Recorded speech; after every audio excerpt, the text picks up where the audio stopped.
Hello students.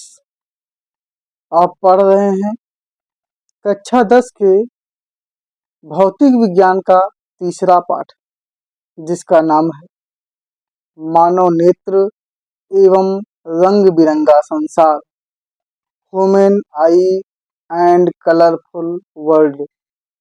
तो इस अध्याय में हमें आँख के बारे में पढ़ना है। तो नेत्र के बारे में, फिर आँख से संबंधित जो बीमारियां होती हैं, जो दोष होते हैं, विशेष रूप से निकट दृष्टि दोष, दूर दृष्टि दोष, इन सभी को पढ़ना है। तो सबसे पहले हम बात करेंगे नेत्र यानी आँख के बारे में। कि हमारे पूरे शरीर का जो सबसे महत्वपूर्ण अंग होता है वो आँख होती है। तो अध्याय का नाम ही है मानव नेत्र यानी ह्यूमन आई। तो हम आँख की अगर बात करें यानी मानव नेत्र की, इसे इंग्लिश में बोलेंगे ह्यूमन आई। तो आँख बाहर से देखने में कुछ अलग दिखती है, लेकिन अंदर से आँख कुछ अलग होती है। इसे बाहर से देखा जाए तो कुछ ऐसी होती है, ऐसी टाइप की दिखती है।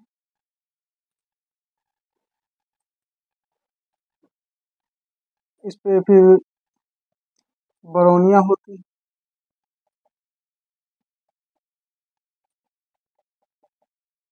फिर यहाँ पलक होती है। कुछ ऐसे टाइप की आँख दिखती है हमें बाहर से, लेकिन वास्तविकता में अंदर से आँख कुछ अलग ही होती है।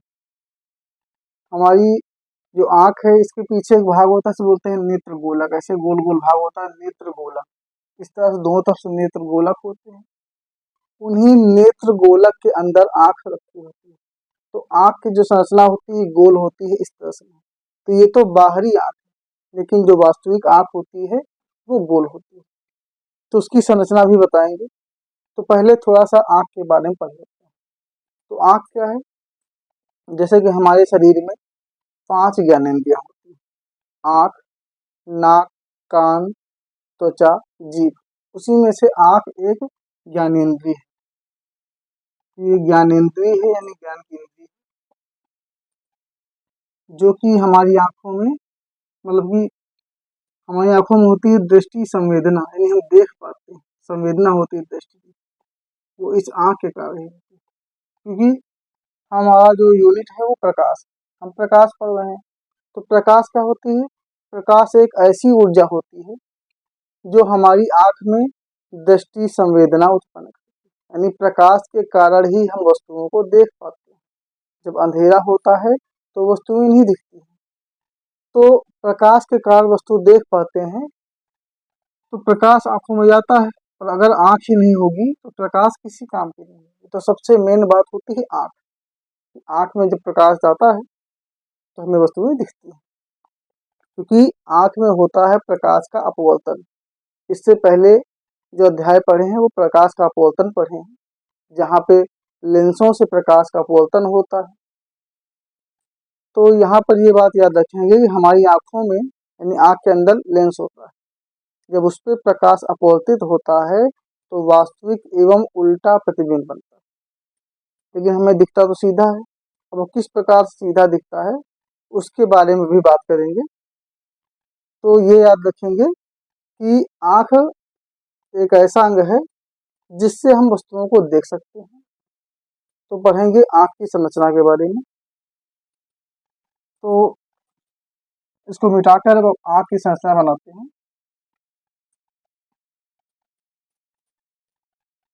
तो जैसे कि बताया कि आंख होती है गोल, तो ऐसे एक गोल से संरचना बना देते हैं।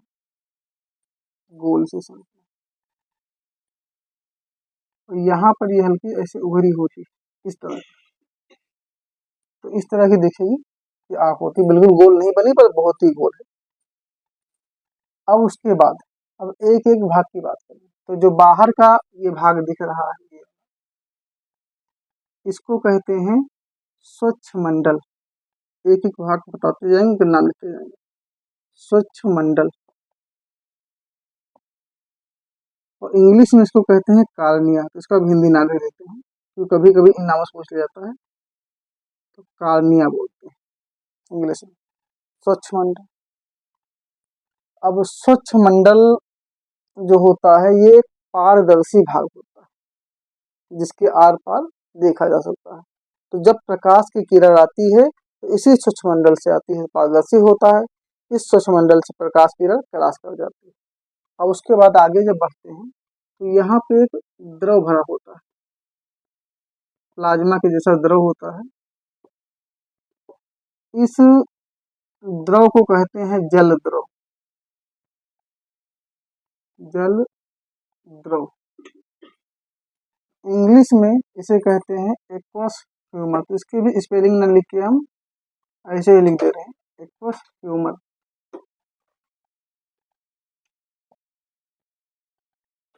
तो जल द्रव को बोलते हैं एक्वस ह्यूमर अंग्रेजी। ये दो भाग हो गए। अब जल द्रव के बाद आगे बात करें तो एक खिड़की की जैसी संरचना होती है, दोनों तरफ से, इधर से भी होती है और इधर से भी होती है।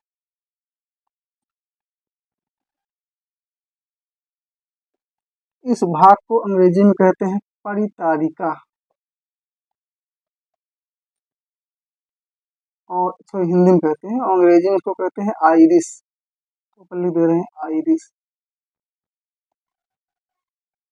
आइरिस। ये तीन भाग हुए। तो एक खिड़की के जैसा होता है क्योंकि इसके बीच में होता है पुतली। यहाँ पे जो भाग है ये बचा हुआ भाग है, इसका नाम हम लिखते हैं, ये है पुतली, जिसे इंग्लिश में कहते हैं प्यूपिल, पुतली। अब जो पुतली होती है और परितारिका है, इनका काम समझ लेते हैं। तो जो परितारिका है ये पुतली के आकार को कम या ज्यादा करती है जरूरत के अनुसार। जैसे कि जब हम अंधेरे में जाते हैं तो अंधेरे में हमारी आंखों को प्रकाश की जरूरत होती है, प्रकाश होता नहीं तो उस समय क्या होता है, जो परितारिका होती है फैल जाती है। जब फैल जाती है, उधर को जाती हैं, तो इससे पुतली का आकार बड़ा हो जाता है ताकि हम अंधेरे में भी देखने की कोशिश करते हैं। तो जब प्रकाश की अधिक आवश्यकता होती है उस समय परितारिका उधर को सिकुड़ जाती है जिससे पुतली का आकार बड़ा हो जाता है। और जब हम ज्यादा प्रकाश में चले जाते हैं, जहाँ पे हमें कम प्रकाश चाहिए पर ज्यादा है, तो वहां पे परितारिका इधर को फैल आएगी, पुतली का आकार छोटा हो जाएगा। तो जो परितारिका होती है इसका काम होता है कि पुतली के आकार को एडजस्ट करना, उसको समायोजित करना। और जो पुतली होती है, ये भाग पुतली यहाँ पे है, पुतली का काम ये होता है, ये डिसाइड करती है कि कितने प्रकाश को हमारी आंखों से गुजरना है। तो ये पुतली का काम हो गया। तो चार बातें समझ गए हैं कि स्वच्छ मंडल बाहर होता है, स्वच्छ मंडल के अंदर जल द्रव है, फिर जल द्रव के बाद अगल बगल दो परितारिका होती है, अब परितारिका के बीच में पुतली होती है। तो ये चार भाग हो गए। अब इसके बाद आगे बात करते हैं। अब सबसे मेन भाग की बात करें जिसका नाम होता है लेंस, इसे कहते हैं नेत्र लेंस। तो आंखों में नेत्र लेंस होता है जो कि उत्तल लेंस होता है, ये होता है नेत्र लेंस। इसका नाम ले लेते हैं यहाँ पर, नेत्र लेंस। इंग्लिश में बोलेंगे ऑप्टिक लेंस, क्योंकि लेंस अगर, हाँ तो इसका भी ऐसे नाम लिख दो, बाकी बाद में इंग्लिश में लिख देंगे। तो सब ऐसे ही लिखा है, उच्चारण ही, यहाँ लिख देते हैं उच्चारण, ऑप्टिक लेंस।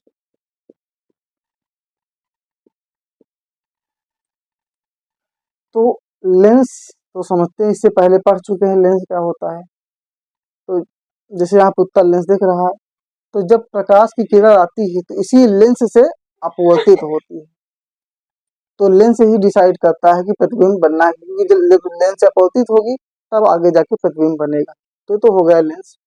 लेकिन लेंस बीच में है, अब लेंस बीच में ऐसे पड़ा नहीं रहेगा, तो इसको बांधे रखने के लिए होती हैं मांसपेशियां। इधर से कुछ मांसपेशियां इसको बांधे रहती हैं और इधर से भी। तो ये मांसपेशियां हैं, इन सब मांसपेशियों को कहते हैं पक्षमाभी पेशियां, पक्षमाभी पेशियां अंग्रेजी में कहते हैं सिलियरी मसल्स। अब इन सब की स्पेलिंग लिखते हैं, पहले यहाँ वैसे लिखते हैं सिलियरी मसल्स। पश्चिमाभी मांसपेशियां जो होती हैं, ये मांसपेशियां इस नेत्र लेंस को बांधे रहती हैं। तो 6 भाग हो गए हैं: स्वच्छ मंडल, जलद्रव, परितारिका, फिर पुतली, नेत्र लेंस और पश्चिमाभी पेशियां। अब इसके बाद इस पूरे जगह पे एक द्रव होता है जो पूरी आंख में भरा होता है, जिसकी मात्रा सबसे अधिक होती है पूरी आंख में। ये पूरी जगह भरा होता है। इसको कहते हैं कांचाभ द्रव। तो यहाँ नाम में लिखते हैं कांचाभ द्रव, कांचाभ द्रव, जिसे बोलते हैं वेट्रियस बॉडी। फिर इस पर नहीं लिखने लगे,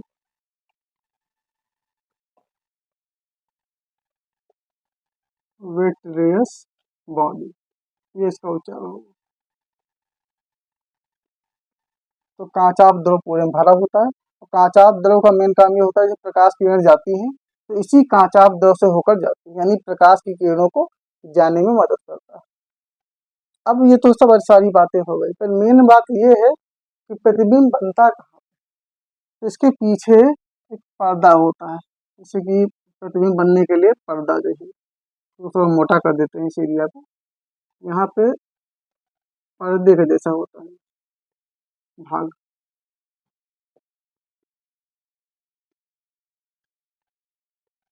ये पूरी एरिया होती है, ये पर्दे के जैसे होते से बोलते हैं दृष्टि पटल, और अंग्रेजी में कहते हैं रेटिना। और रेटिना पर ही हमारा प्रतिबिंब बनता है। तो सबसे महत्वपूर्ण बात ये होगी रेटिना। तो अब क्या होता है, जब प्रकाश यहाँ से आता है, आने के बाद इसमें प्रवेश करता है, तो इनसे अपवर्तित होकर यहाँ पर दृष्टि पटल पे यही कहीं पे प्रतिबिंब बना लेता है। तो दृष्टि पटल हो गया, मतलब यहाँ पर हम नाम लिखते हैं मिनी हो, वो पर्दे टाइप है दृष्टि पटल। तो यहाँ पे केंद्रित होगा, क्योंकि हमने क्या पढ़ा है, उत्तल और अवतल लेंस। तो अवतल लेंस प्रकाश किरणों को फैलाता है और उत्तल लेंस प्रकाश किरणों को सिकोड़ता है। तो प्रकाश किरण यहाँ से आके जिसमें सिकुड़ के बनेंगी, तभी प्रतिबिंब बनता है। अब हमने एक बात और बताई थी, इसको समझ गए, उसको मिटा देते हैं पुरानी आंखों, क्योंकि यहाँ पे और भी चीज बनानी है, इससे तो कोई मतलब खास है नहीं। इसको समझना चाहे तो थोड़ा सा बता देते हैं। जैसे कि हमें बाहर से दिखता है, वो स्वच्छ मंडल होता है, जो हमारी आंख के बगल में जो सफेद पोर्शन होता है, ये वाला भाग, ये स्वच्छ मंडल है, ये स्वच्छ मंडल। उसके बाद अब अंदर की बात करते हैं। तो अंदर जो ये परितारिका के बीच में जो ये भाग, जिसको कहते हैं पुतली, वो यहाँ पे होती है, छोटी सी वाली, ये पुतली है, इसमें छोटा सा छेद होता है। इसको तो मिटा ही देते हैं, तब जाके सारी बातें समझाते हैं। अब एक भाग यहाँ पर होता है, इसका यहाँ के दिखा देते हैं, ऐसे होता है।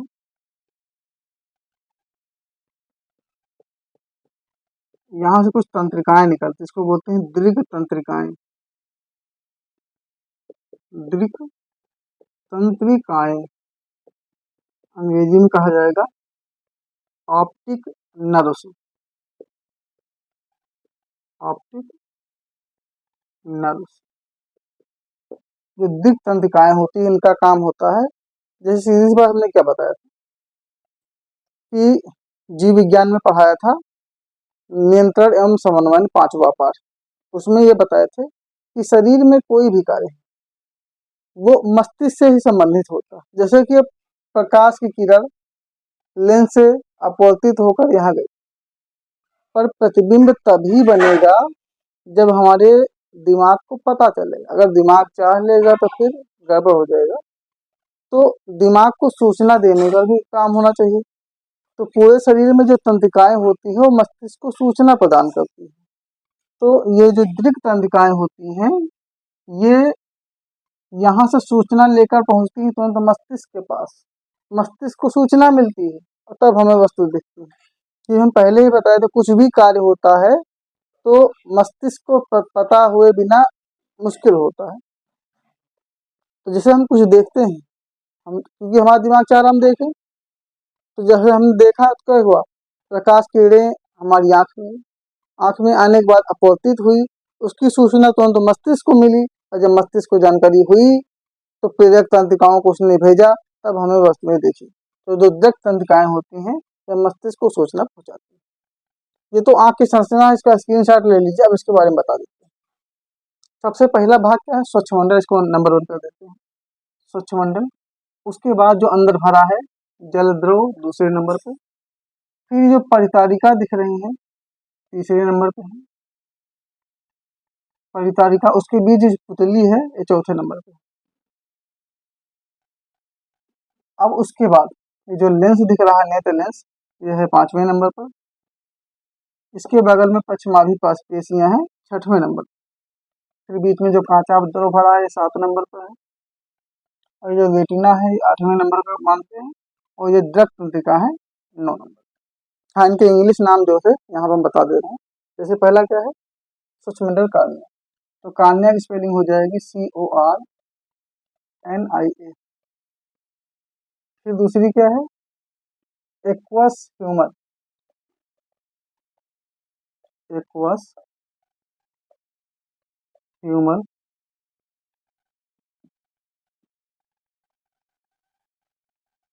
फिर तीसरा है परितारिका यानी आइरिस। चौथा है पुतली प्यूपिल। फिर पांचवा ऑप्टिक लेंस नेत्र लेंस। छठवां पश्चिमाभि पेशियां यानी ciliary cells, ciliary muscles cells में। फिर सातवें की बात करें तो सातवां है काचाभ द्रव यानी वेट्रियस बॉडी, वेट्रियस बॉडी। फिर आठवां की बात करें जो कि रेटिना सबसे मेन पार्ट, रेटिना जिस पर प्रतिबिंब बनता है। फिर 9 नंबर की बात करें तो ऑप्टिक नर्व्स, तो इसका इंग्लिश नाम यहाँ लिख दिए, वहाँ पर उच्चारण लिखे। तो जो ह्यूमन आई है इसके पार्ट्स यानी parts of human eye, human eye मानव नेत्र के भाग। तो यहाँ पे एक बार सबके पहले काम देख लेते हैं फिर चित्र दिखाते हैं। इसके लिए अब वो मान लेते हैं कोई वस्तु जिसको हमें देखना है। मान लीजिए यहाँ पे एक वस्तु, ये है वस्तु जिस वस्तु को हम देखना चाह रहे हैं।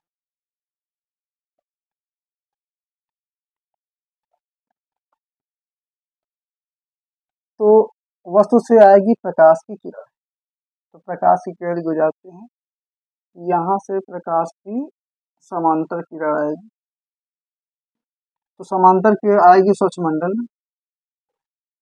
स्वच्छमंडल में जो आएगी इसको वैसे कर लेते हैं। अब स्वच्छमंडल में आकर ये जल द्रव है, जल द्रव होकर फिर परितारिका इसको जाने देगी किरण, तो किरण पहुंचेगी कहाँ पे, क्योंकि प्रकाश की किरण आ रही, तो स्वच्छमंडल से गुजरी पहली बात। तो उसके बाद फिर जो जल द्रव है इससे गुजरी, उसके बाद परितारिका है, और यहाँ पे पुतली है। तो परितारिका ने जब एडजस्टमेंट किया तो ये पुतली से होकर किरणें गई और फिर लेंस में जाएगी। इसी तरह एक इधर से भी दिखा देते हैं,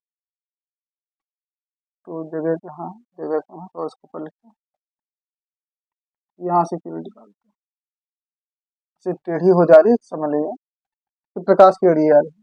अब यहाँ पे वैसे हुआ, ये इधर से ऐसे जाएगी, फिर प्रकाश, अब ये प्रकाश किरणें आई। अब स्वच्छमंडल के बाद जल द्रव, फिर परितारिका पुतली से होकर नेत्र लेंस। अब नेत्र लेंस जब पहुंचेगी यहाँ से होगा अपवर्तन। अब जानते हैं अपवर्तन के बाद प्रकाश किरणें भटक जाती हैं रास्ता, या तो फैलती हैं या फिर सिकुड़ती हैं। तो अगर अवतल लेंस होता तो सिर्फ फैल जाती, लेकिन ये उत्तल लेंस यानी हमारी आंखों में जो नेत्र लेंस होता है उत्तल लेंस है। अब इसमें क्या है, ये अंदर की ओर से वैसे इनको यहाँ दिखा चाहिए, लेकिन थोड़ा हाथ से बड़ा नहीं, तो ये किरणें वैसे सिकुड़ जाएंगी और सिकुड़ कर ये इस तरह से जाकर इसी रेटिना पर मिल जाती है और जहाँ पर मिल गई वही बन गया प्रतिबिंब। तो इस तरह का सिस्टम होता है। तो ये बात समझ गए कि प्रकाश की किरणें जब वस्तु से चलती हैं तो जब नेत्र लेंस को पार करती है तो वो अंदर की ओर सिकुड़ती है और जाकर रेटिना पर केंद्रित होती है और जब रेटिना पर मिलती है तभी स्पष्ट प्रतिबिंब बनता है। अब कभी कभी रेटिना के आगे भी बन सकता है, पीछे भी बन सकता है। वो कैसे होता है वो पढ़ेंगे अगले वीडियो में जब हम पढ़ेंगे दृष्टि दोष के बारे में, क्योंकि एक होता है निकट दृष्टि दोष, एक होता है दूर दृष्टि दोष, और वो दोनों टॉपिक इस टॉपिक से भी ज्यादा इम्पोर्टेंट है परीक्षा के लिए। पर वो तभी समझ में आएंगे जब हमारा नेत्र हमको समझ में आए। तो यहाँ पे ये बात समझ गए हैं कि जो सूक्ष्म मंडल या कार्निया होता है, ये जो एरिया है ये एक पारदर्शी होता है। जब प्रकाश किरणें आती हैं तो उनको आसानी से जाने देता है, क्योंकि पारदर्शी होता है तो रोक टोक होता है। उसके बाद इसके अंदर एक जल द्रव भरा होता है प्लाज्मा के जैसा। फिर प्रकाश किरणें जब आगे बढ़ती हैं तो यहाँ पे दो परितारिका होती हैं जो एक प्रकार से खिड़की का काम करती है। तो ये इसके अंदर जो पुतली है, पुतली के आकार को कम ज्यादा करने का काम करती है, यानी आवश्यकता अनुसार पुतली का आकार कम कर देती है, ज्यादा कर देती है। फिर उसके बाद आगे बात करें तो पुतली की, तो पुतली ये निर्धारित करती है कि कितने प्रकाश किरण को इसके अंदर जाना है, क्योंकि जितना जरूरत होगी उतना ही लेगी, फर्जी का नहीं। तो कम आवश्यकता होगी तो कम लेगी, अधिक आवश्यकता होगी अधिक लेगी। तो पुतली काम होगा। उसके बाद फिर जो पश्चिमाभी पेशियां हैं ये लेंस को पकड़े रहती हैं, यानी कि ताकि लेंस भाग ना पाए, सेट रहे। तो इतना काम पश्चिमाभी पेशियों का होता है। और जो नेत्र लेंस है सबसे मेन काम इसी का होता है, क्योंकि प्रकाश का अपवर्तन लेंस के द्वारा होता है। अब नेत्र लेंस से प्रकाश किरणें आगे जाती हैं तो यहाँ पे पूरे भरे जगह पे कांचाभ द्रव भरा है, वेटलेस बॉडी भरा है। तो कांचाभ द्रव से होकर ये प्रकाश किरणें आगे बढ़ती है। फिर आगे बढ़ने के बाद यहाँ पे दृष्टि पटल, जिसे रेटिना कहते हैं, एक प्रकार से पर्दा होता है आँख का। इसी पे जाकर प्रतिबिंब बनता है, यानी वस्तु और यहाँ पे बनेगा प्रतिबिंब। तो ये है वस्तु और वस्तु का यहाँ बनता है प्रतिबिंब। और जो प्रतिबिंब बनता है इसको याद रखेंगे, ये उल्टा और वास्तविक बनता है, क्योंकि पढ़े हैं कि उत्तल लेंस का प्रतिबिंब उल्टा और वास्तविक होता है। तो वास्तविक और उल्टा प्रतिबिंब बनता है। तो वास्तविक उल्टा प्रतिबिंब हो गया। हाँ, लेकिन जैसे हम देखते हैं तो हमको सीधा दिखता है। वो इसलिए दिखता है क्योंकि जो हमारा सीधा होता है वो सामने वाले को उल्टा होता है, क्योंकि हम ऐसे खड़े हैं और कोई हमारे सामने खड़ा है। तो हम जैसे देखते हैं उल्टा, हमें उसको तो हमको तो लगता है सीधा दिख रहा है, बट रियल में क्या होता है वो उल्टा होता है। क्योंकि जैसे कोई व्यक्ति हमारे सामने खड़ा है तो हमारा दायां ये है तो उसका दायां ये है। इस आधार पे हम देख तो उल्टा रहे हैं पर हमको लग रहा है कि सीधा देख रहे हैं। क्योंकि यहाँ पे क्या सेवा सिस्टम क्या है, जो विद्युत तंत्रिकाएं होती है वो सूचना देती है मस्तिष्क को, तो मस्तिष्क अपने अनुसार एडजस्टमेंट कर लेता है। तो हम इसी में कंफ्यूज रहते हैं, तो हमको लगता है कि हम सीधा देख रहे हैं, बट रियलिटी में क्या होता है, प्रतिबिंब सच में बनता है उल्टा बनता है। तो ये सारे भाग हो गए हैं। तो ये मानव नेत्र के भाग हैं। अगर लॉन्ग क्वेश्चन आता है तो सारे पार्ट्स बना के लिख सकते हैं। तो उम्मीद कर सकते हैं कि ये नेत्र लेंस समझ गए होंगे। हाँ, इसकी व्यास की अगर बात करें नेत्र लेंस की, जैसे हमारे नेत्र लेंस है ये बोला, तो इसका जो व्यास होता है ये लगभग 2.3 सेंटीमीटर, ये इसका एक औसतन व्यास माना गया है नेत्र नेत्र का, हमारी आंखों का। बाकी किसी की आंखें बड़ी होती है, छोटी होती हैं, तो कम ज्यादा हो सकता है, पर एक जो औसतन व्यास होता है आंख का वो 2.3 सेंटीमीटर होता है। अब जैसे हमें नेत्र के बारे में कुछ लिखना रहे तो क्या बोलेंगे, ये बताएंगे कि नेत्र हमारे शरीर का सबसे महत्वपूर्ण भाग है, ये एक हमारी ज्ञानेंद्रिय है। इसी के कारण ही हमारे अंदर दृष्टि संवेदना उत्पन्न होती है, हम वस्तुओं को देख पाते हैं। हमारी आंखों में, हमारे शरीर में नेत्र की संख्या 2 होती है। तो बाहर से नेत्र अलग दिखता है, अंदर से अलग होता है। यानी बाहर से नेत्र हमारा कैसे दिखता है, इस प्रकार से दिखता है, लेकिन अंदर से जो आंखें होती हैं गोल होती हैं। यहाँ पर हमारे ये माथा और एक गाल, इनके बीच में गोल गोल गड्ढे की तरह संरचना होती है, इनको बोलते हैं नेत्र गोलक। उन्हीं नेत्र गोलकों के अंदर ये आंखें रखी होती है, गोल गोल आंखें होती है, बिल्कुल गोली की तरह।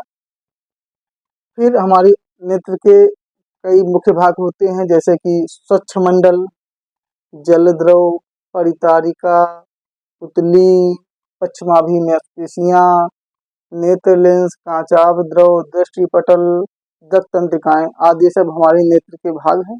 अगर लांग में आया है तो चित्र बनाकर इन सभी को हेडिंग डाल के इनके बारे में दो दो लाइन लिख देंगे, तो इस तरह से हमारा नेत्र कंप्लीट हो जाएगा।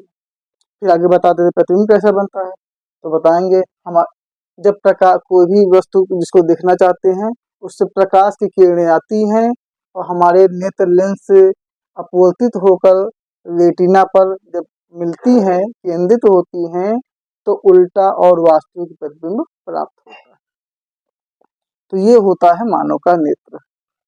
अब इसमें दो बिंदु और होते हैं, उनके ही बात कर लेते हैं। एक होता है दूर बिंदु, एक होता है निकट बिंदु। अब दूर बिंदु और निकट बिंदु क्या होता है?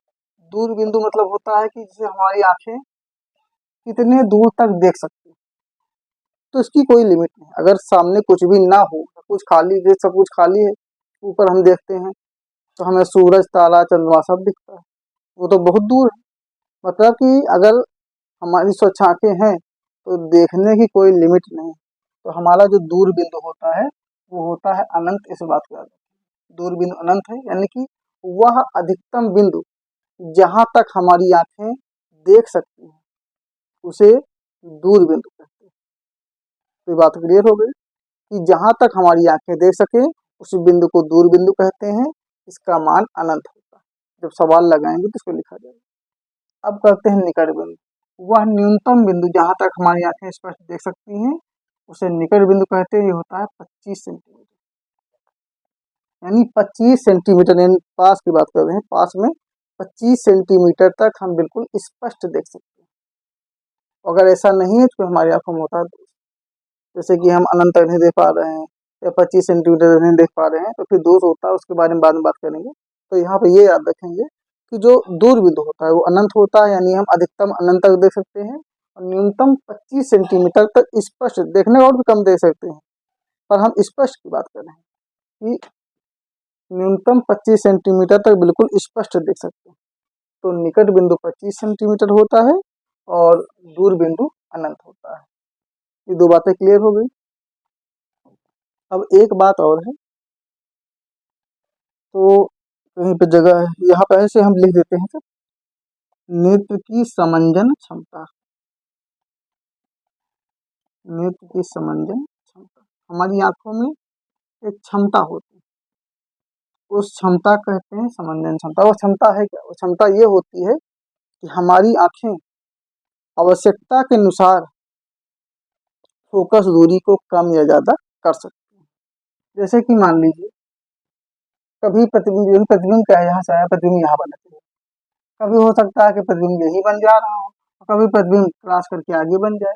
अगर ऐसा होगा तो आंखों में दृष्टि दोष हो जाएगा, समस्या हो जाएगी। ऐसे में क्या होता है कि जो हमारी आंखें होती हैं वो आंखों में जो लेंस है वो क्या करता है कि फोकस दूरी को अपने अनुसार एडजस्ट करता है, यानी समायोजित करता है, कभी कम कभी ज्यादा, मतलब जैसा जरूरत है। ये आंखों के अंदर की एक प्राकृतिक क्षमता है कि आंख अपने आवश्यकता के अनुसार अपनी फोकस दूरी को अधिक कर सकती है, कम कर सकती है। तो हमने क्या बताया, ये जो परितारिका होती है जिस प्रकार से पुतली को सेट कर देती है, वैसे ही फोकस दूरी सेट हो जाती है। फोकस दूरी जैसे कभी लेंस बड़ा हो जाएगा तो फोकस दूरी अधिक हो जाएगी, लेंस छोटा हो जाएगा तो फोकस दूरी कम हो जाएगी। तो जैसी जरूरत होती है वैसे ही आंख अपनी फोकस दूरी को कम या ज्यादा कर सकती है।